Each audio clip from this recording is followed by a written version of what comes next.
Today on the Stay at Home Chef, I'm showing you the ultimate guide to making caramel apples. I love caramel apples. They bring me back to my childhood favorite memories of going to the fair and chomping down on that apple on a stick. This doesn't necessarily count for a caramel apple, but I have memories of this too, ripping out my tooth. Being that this is the ultimate guide, I'm gonna walk you through every step. Everything from the very best apples to use, the best sticks to use, and 3 caramel options, including the world's best homemade caramel recipe. I'm gonna go over all the toppings that are gonna take that apple to the next level. To start, let's talk apples. The most common for caramel apples is the green Granny Smith. This apple is crisp and tart and the perfect combination for that sweet and chewy caramel. But hey, some of us like to play by our own rules. So if you want to try a different type of apple, I recommend a Honeycrisp.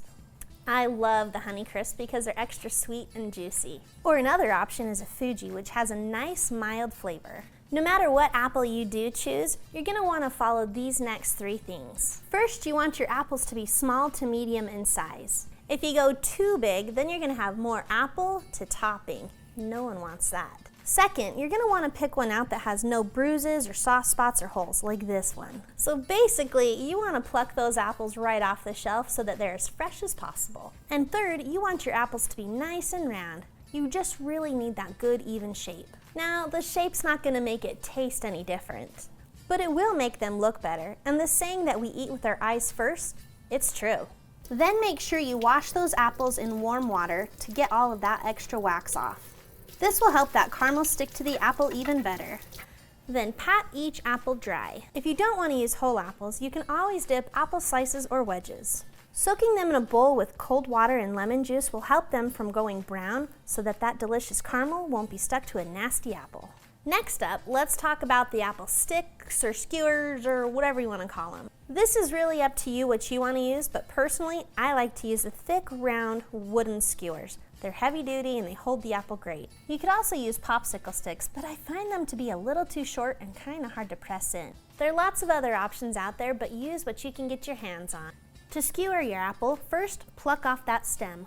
And starting where that stem was, I'm going to push that skewer about 2/3, to the 3/4 the way through. Just make sure that's really sturdy. Let's set all of these apples aside and start on the star of the show, our caramel. Today, I'm going to show you 3 caramel options.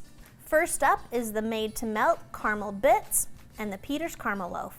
Second, how to make a dippable caramel using the square caramel candies that I remember unwrapping as a child. And third, I'm going to show you how to make the very best homemade caramel recipe. And lastly, please don't use those creepy pre-made wraps that you can just get from the store. If you are going to melt a caramel that has that package instructions, it's really just as easy as adding them to a pot over medium-low heat and heating that up until it hits 160 to 180 degrees Fahrenheit. Every store-bought caramel is different, so make sure you follow the instructions on the package. Now, if you're going old school and unwrapping all those caramels by hand, you're going to want to take about 50 of those cubes and place them in a saucepan over low-medium heat.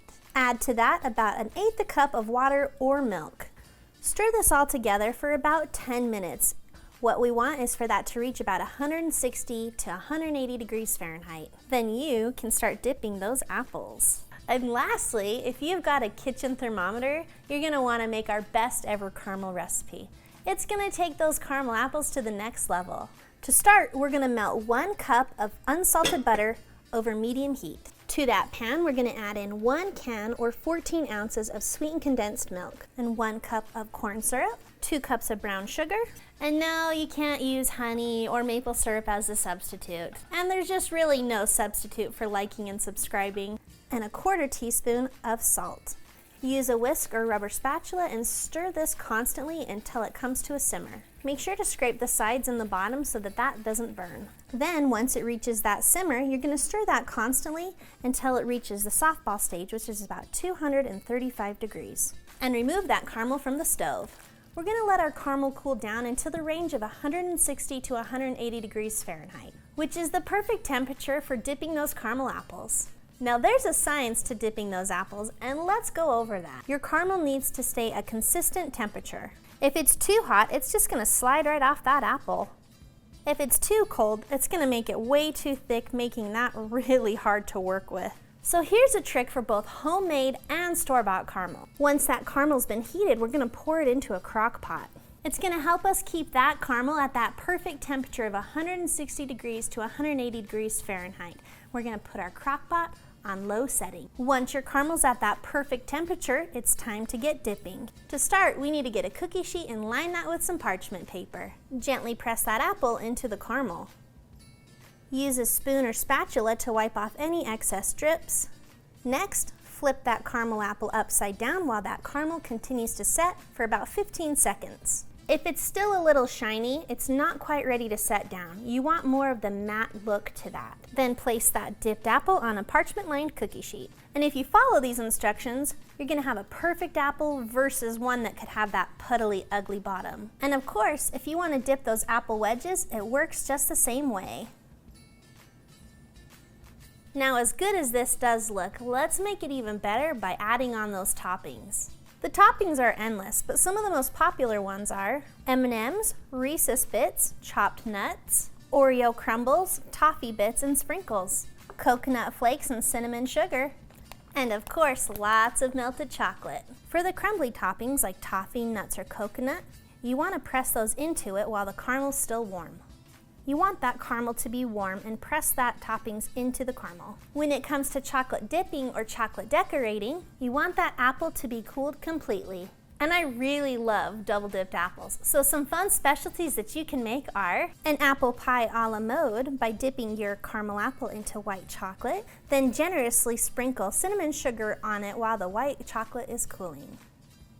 Another fun flavor is candy bar, where we have it dipped in milk chocolate and top that with your favorite crushed up candy bar, and I am using Snickers. And a fun kid-friendly flavor would be a half and half dipped chocolate covered caramel apple with colorful sprinkles or M&Ms. You do you and make that to your liking. These are such a thoughtful gift and absolutely scrumptious. Then you are ready to eat. You can slice up that sucker or try and bite it right off the stick.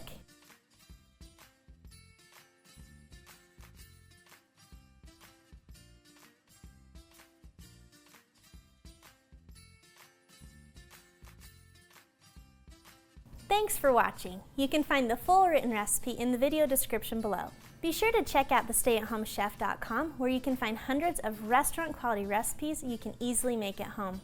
We'll see you later.